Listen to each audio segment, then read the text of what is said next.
First is medical hygiene, sanitization, health, the microbes and the diseases caused by them, and how we can prevent this.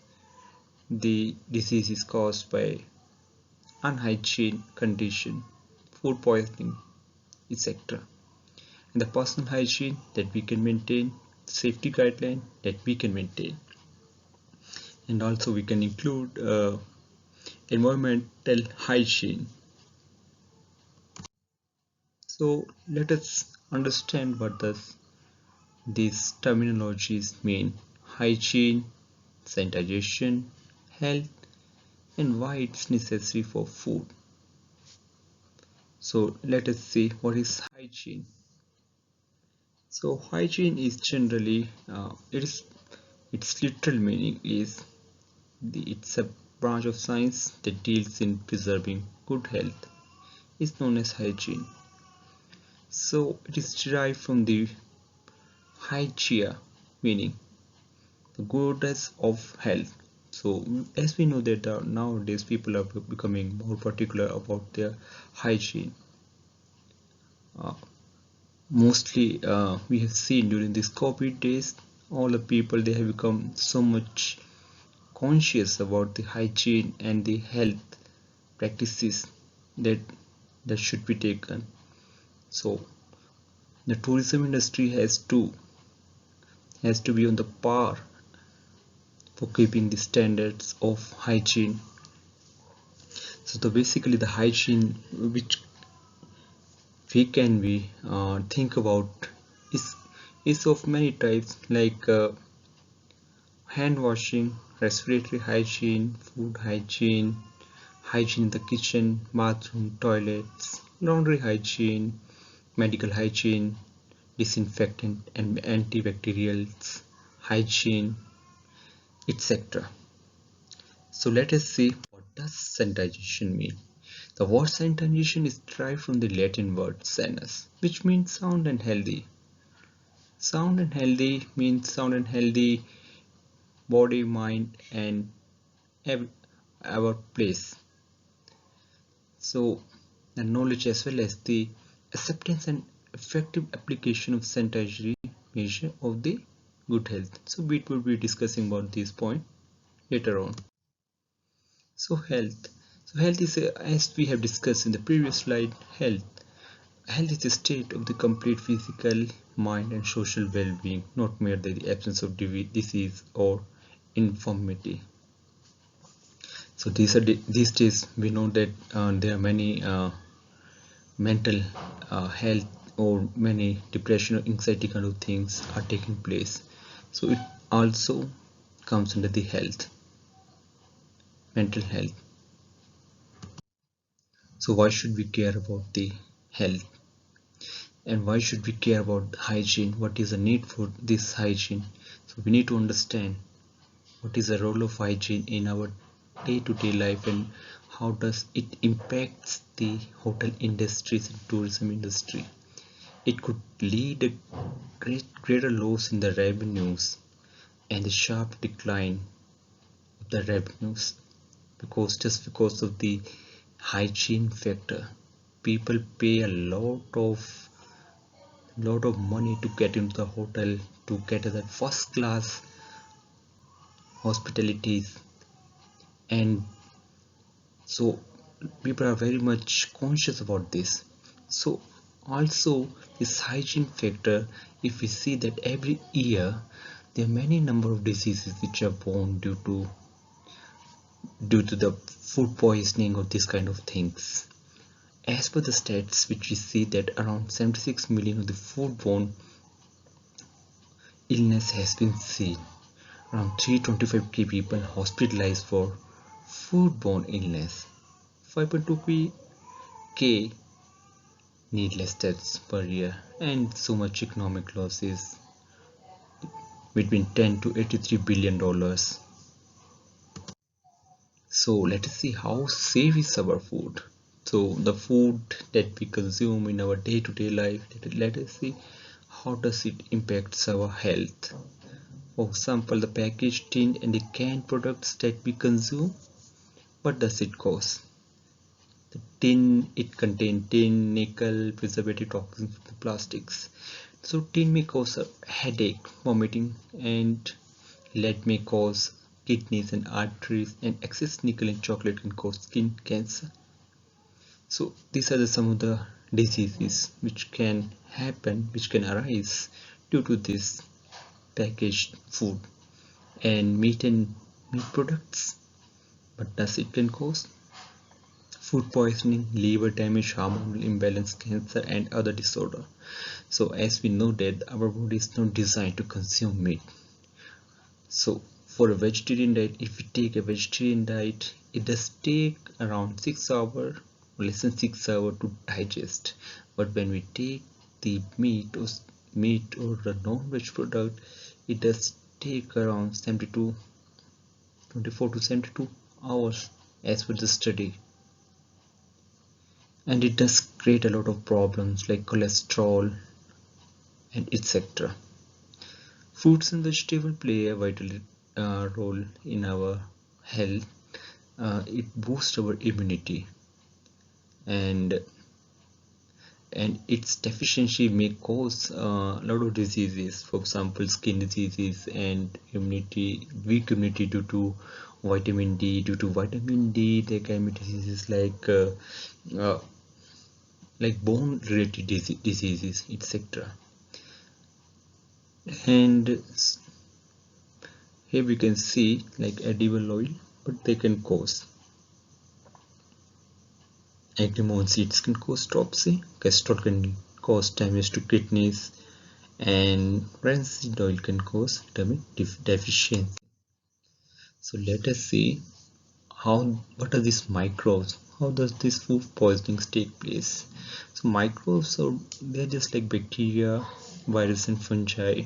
They're too small to be seen with the naked eye, but that they can be seen with the microscope. They are single cell organism, so they are everywhere. So these microbes are of many types. They can be harmful, they can be harmless. So microbes, where do they live?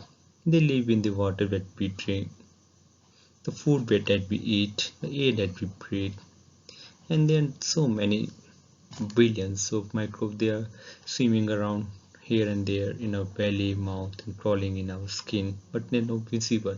When we put them under a microscope, we can observe them.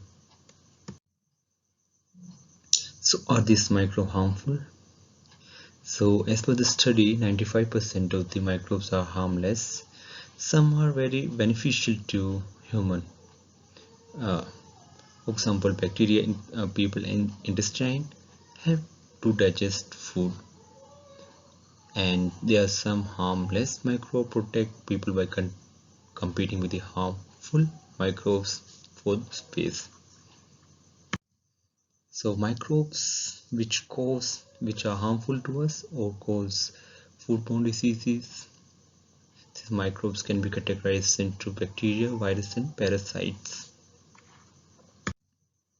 So, who are the people who are more prone to the foodborne diseases? They can be infants, young children, and other adults, pregnant women, and people with a weakened immune system, and individuals with certain chronic diseases. So, they are more likely to be infected with this food poisoning more, and repercussion could go to any level, so we need to take seriously. The common diseases spread by the poor hygiene are hepatitis E. coli, salmonella typhi, and so on. Food contamination, how does it contaminate? It infects and transferred? Basically it can be categorized into three types: bacterial, physical, and chemical contamination. And what is the route does it take? Direct contamination, cross contamination, indirect contamination. So we will be discussing about this further. So what are the sources of bacteria? If we see the direct, indirect, and the other category that we have seen, the sources of bacteria could be human, like just like we shake hand with someone who is infected, then who is the carrier, that these bacteria are being transferred to us. That's why we need to be very much hygiene conscious. Raw food that we intake: poultry, meat, vegetables, fish, animal and insect, flies, mice, and rats, cockroaches. So we have to very much uh, clear about the products that we intake. It has to go through a proper hygiene system. So how can we break this food chain poisoning? So we need to protect them from contamination, we have to prevent the multiplication, and we have to destroy the bacteria. How we can do the prevention of bacteria? Let's see this. These are some of the methods that we can employ for preventing bacteria. Dry storage. We have to keep clean, pest-free environment. Ventilation should be there, and there should be rotate stock. We need to see if the items are not expired. We need to see the expiry date. Need to check that regularly. That place is properly sanitized or not. Food should be covered. Food should be stored at floor. And there are some dimensions which have been given by the experts, like what should be the height and what should be the floor to height, and what these are some of the dimension, like the time and the temperature at which this bacteria does flourish, and we can prevent the bacteria from growing. For example, if we keep at a cold temperature, then it doesn't grow much. If we consume the food which is cooked right away, then it is very useful, and it is we can digest it, and there are very less chances of bacterial infection. But when we keep that food, raw food, for 4 hours or more than 4 hours, there are chances of bacterial infection at that time. So it can be rotten, and we shouldn't take this kind of food stuff. It is a directive from the expert, and as well as the Ayurveda does says about this. So what are the methods of preservation? Canning, drying, freeing, smoking, heat treatment, vacuum packaging, pickling and salting, and adding sugar. So how we can keep the cleaning, especially in the hotel area and industry? So we need to clean in place, outways, and there has to be different level of cleaning, like physical cleaning, there has to be chemical cleaning time to time, and there has to be thermal cleaning. It has to be done on a daily basis, time to time basis. We need to ensure the best quality and the best hygiene standards are maintained. So what should be done? The staff working in the hotel area and should be very much aware about this. They should be washing their hands regularly with fresh water. If they are shaking hand, they're doing any sort of activity, then they should be wash their hand. So what are the conditions in which one has to wash the hand? Before handling any raw food, and it is a one of the example. So hand washing is the most effective way to prevent spread of foodborne illness. So we have to clean the all the utensil and the items that we are using for the cooking or the food preparation, like cutting board, knives, utensil, countertops, and so on. We have to use different cutting board for veg as well as non-veg products that we can see in this picture. And personal hygiene is the most important factor that each and every staff has to keep, and they has to comply to the standards. So hand washing is the single most important means of avoiding sickness and preventing the spread of disease. Also, we need to teach our students and children how and staff how to wash the hand properly. So when should be washing our hand? I think we have discussed this earlier: before eating, after coughing or sneezing, and so on. So what could be the example of poor hygiene? Let us see that.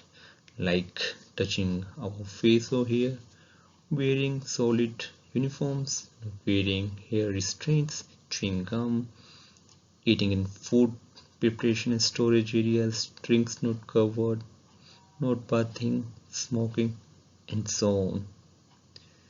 So there has, if the employee or the staff is not adhering to the standards, then they might be the carriers of the various bacterial and these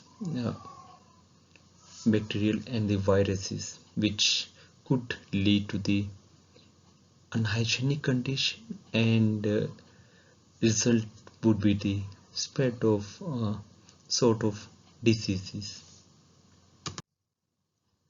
So how to keep the personal hygiene? There should be proper attire for the staff. Some of the examples could be: uniform should be clean and it should fit properly, shoes to be clean and polished, jewelry minimum, hair should be pulled back, hands should be clean, no nails, clean teeth and fresh breath, no heavy perfumes. And there should be some safety guideline they should for the hotels. So they should keep in mind there should be a particular department in which some experts are there. They should know how to handle this kind of situation, like emergency kind of situation. They must be sure to relocate. They must be ready for any sort of potential danger. They must know the emergency exit and routes and lead all the tourists and the staff safely. And hand washing station and first aid kit. And